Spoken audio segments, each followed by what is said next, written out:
ఈరోజు గుర్ల జూనియర్ కళాశాలలో ఎంఈఓ గారు మరియు అన్ని పాఠశాలల హెడ్ మాస్టర్లతో కలిసి అవగాహన సమావేశం నిర్వహించారు.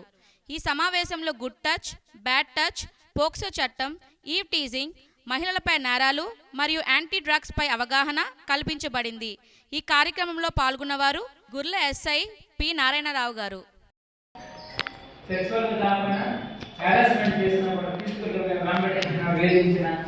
సెక్షన్ 4 and 7 అంటే ఎక్కువ సార్లు వాళ్ళని విధులుగా వాడుకుంటున్నారు. ఓక్స్ యాక్ట్ సెక్షన్ 3 and 4 ఏం చెప్తుందంటే ఎక్కువ సార్లు అప్పినట్టు శారీరక సంబంధం తమ ప్రొటెక్షన్ ఎక్కువగా పెట్టుకోవాలనుకుంటే పనిష్మెంట్ 15 to 20 years. దీనివల్ల ఏంటంటే అది పెద్ద సెక్షన్ అన్నమాట. రిజిస్ట్రేషన్ ఓన్లీ రిజిస్ట్రేషన్ మాత్రమే తర్వాత నుండి రిజిస్ట్రేషన్ కూడా అండ్ డిఎస్పీ స్థాయిలో హ్యాండిల్ చేసుకోవాలి.